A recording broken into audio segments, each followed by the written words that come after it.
Black History Month, to me, it's a good time to learn about ourselves and things that we might not know, and to let those things lead us into learning more stuff. You know, like you might open the door to a few black people that you already know about, but what about the people behind them? What about their parents? What about the people that they look to? So it opened up more doors than just the standard who they tell us about every year. But on the flip side of that, I also feel like it's a pacifier. We gave y'all a month. Get out of here. You know what I'm saying? So I feel like it's both. Like, it's just to say they gave us something so we can't cry. So we could, at the end of the day, when we do start bringing up what we don't have, y'all got that. We gave y'all a whole month. You know what I mean? So, in a nutshell, that's how I feel about it. Well, we not doing nothing about that, though. We in the Bay. You speak of we, you speak of they. You know? Yeah. So it's like, you know, when we're going to start relying on we to, like, you know, be the control the narrative of, you know, what it's supposed to look like, what it's supposed to sound like, how it's supposed to read, how far back we go and start with that history. Like, does it always start with the ships? You know, does it go back to, you know, the Hebrews and the Israelites? You know what I mean? Does it go back to Egypt? How far does it go? But I feel like that's stuff like this. It all starts from a conversation. You know what I mean? Like, we could do this again in a few months and it might be double the people here. You know what I'm saying? Like how she started the march that time. It all started with the conversation. Like, I might not be as confident as her, but now that I'm around her and now that I see, that build my confidence, that build the younger kids' confidence, you know what I'm saying? So it gotta grow from the conversation before we can take action. Because if it ain't no organization or no leadership, what's the action really gonna be? You know what I'm saying? Because we come from a situation where everybody want to be the leader, everybody want to be the star. People don't know how to play their position. You feel me? So it's like, I'm gonna sit up under her long enough to learn how to be the leader and then get her out the way so I can be the leader. If we don't get rid of that mentality, we'll never, you know what I'm saying? So like he was saying earlier, we gotta learn how to agree to disagree. We gotta learn how to come together for the greater good no matter what, you know what I'm saying? For us, it gotta be a us. When we get to the us, then we can make it bigger. So what I think then Black History now becomes making sure our kids know who their leaders are. Right. You know what I mean? Making sure our kids understand, like, okay, wait a minute now, you are a kid. And you are not an adult. You do not know as much as I do, so shut up and listen. You know what I mean? Like, Black History Month starts right there. Yeah. With making sure our kids is disciplined enough to get our direction, get the wisdom of the elders. You know what I mean? Like, really get the culture correctly. Because that's not happening right now. It's damn near the other way around. Yeah. It's backwards. Kids are running the household. As parents, that's the new Black history. What is Black culture? And how does it contribute to society? I don't know that that Black culture is anything that you can necessarily pinpoint. I think Black culture is always manipulated to whatever other cultures want it to be, to fit into their systems. So you're saying that it's gotten pinpointed then. In order to pinpoint it, then you got, in order to manipulate it or to... Because there's so many different parts. There's so many different parts. They still pinpoint it though. They figure it out. You can never duplicate. Yeah. That's what they do. That's what I'm saying. But they duplicate it though. But they do it though. They duplicate. I think they... That means they pinpointed it. They figured it out. I think they wish to pinpoint it. I wish that they... still I think that they like water And the things world can feel down. that. It's And still manufactured. I But I know what you're saying. Yeah. I hear what you're saying, but I feel that in order to pinpoint it, you would need to get it down to a T. Well, that would to never... pinpoint it, and they never have. So I think he's saying they reap the benefits. Yeah, the part that they can't pinpoint is the melanin do take itself. from us. Right. They still reap the benefits of emulating us. Right. Whether it be hip hop, But it doesn't rap, take away that that's Justin Black Timberlake. culture. Where did they get So- a Korean boy band from? But It's us. see, the point here is not that. So I totally concur. But it doesn't take away that is Black culture. That Black culture is what pushes society. That's what I'm saying. I'm not saying that it doesn't get snatched away. That people don't, they don't end up pinpointing. I'm not saying necessarily that. I'm saying that Black culture is so real and it's everywhere. And just because somebody does manipulate it and take it and try to make it seem as their own, doesn't mean that that's not black culture. And so when you ask the question, because the way it came up was we were talking and she was like, well, I don't understand what we have. Like, what do we have?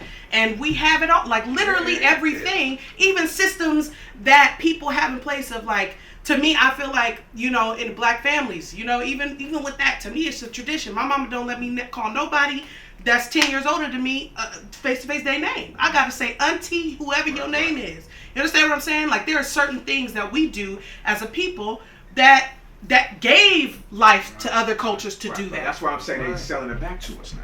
Absolutely. You know what I mean? But it's black. At the end of the day, we gave it to them. We know that. So like Justin Timberlake will now like be the hot dude to where it's that he got that from who? You know what I'm saying? Who, you look at Justin Timberlake and he probably studied James Brown, absolutely, Michael Jackson, so, but they're selling it back to us as if they're the top R&B record now. As it. To the youth, it's like, no. We make something else. Yeah. Move on. Absolutely. Yeah. But it's going to change at some point. How do black women contribute to everyday society? We create so many trends, especially now. I see it so often with like hair. And, just like our protective styles, like our braids and our dread styles, like that's super popular within every culture now. Like I see Japanese women wearing it and like white women wearing it.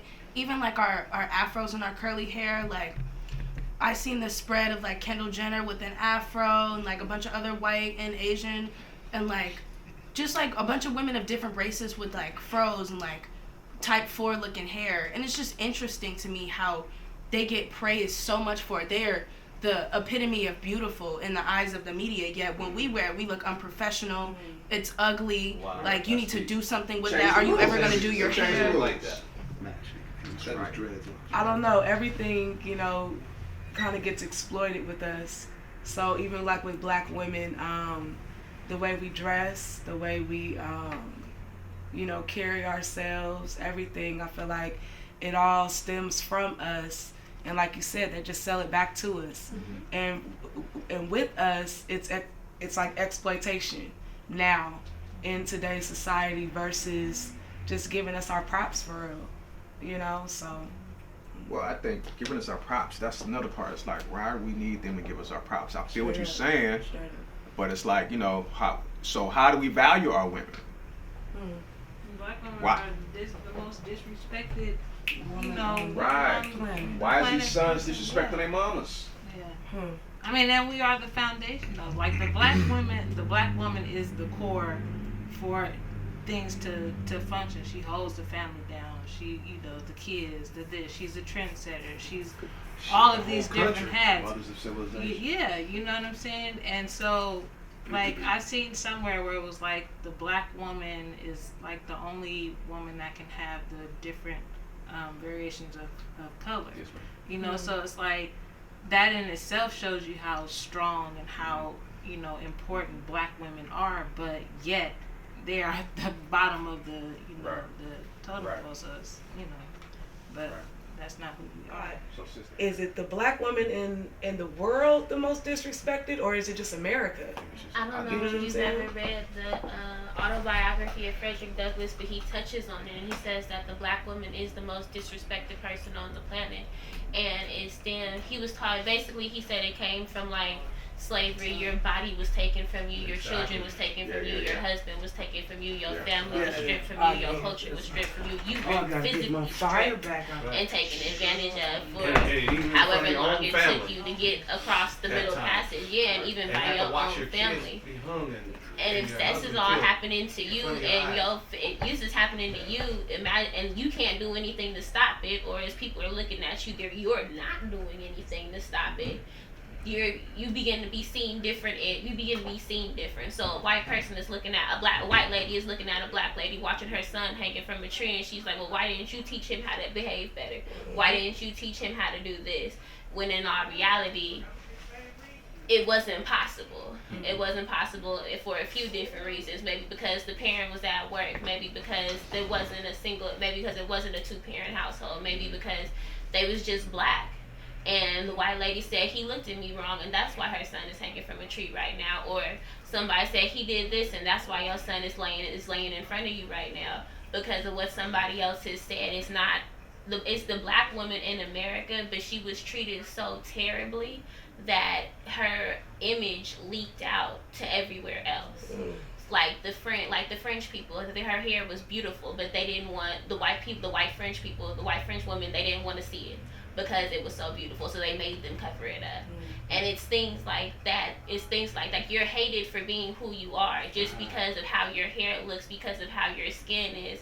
When when they first started taking people from Africa, they were building whole colonies inside of Africa and taking their black wife. And then the black wife couldn't go back with them to England when they went back home because they had a real wife sitting there. So that white lady who's sitting at home knowing that her husband is back in Africa with his 3 kids with his black wife, she hates you.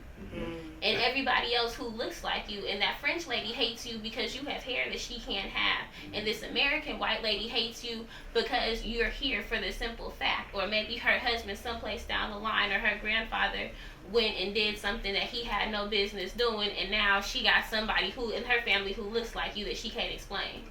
Like it's the black woman in America, but I feel like her image was leaked out everywhere else.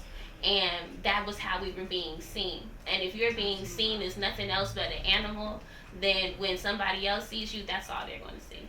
Yeah, you better talk, Aaron. So then my next question would be, how do black men contribute to society? How do black men contribute to society? Because I think it's different. Even though we were black, that made us no less of a man than the white boy, the Mexican, or any of the other nationalities or races. It meant respect us as a man. You don't have to love us, but respect us as a man. That's that's the feeling that I got from it, and I think most of my compadres we felt about the same. Because there was a time where they didn't treat us like men. They didn't really consider us as men. We weren't their equals in any way. At least that was their feeling. So that's what we are men. We're not dogs. You turn like. Let's go back to when they were turning the fire hoses on people, when they were turning the dogs loose on them. We're still men. Regardless, when this dog bite me, I'm going to be a man when he let go. So this is not going to make me back down what you're doing to us now, because I doubt if any of you remember the water hoses that were used in the marches where down in Alabama, Mississippi and such, when they turned everything loose on us. That just the idea that we were able to withstand it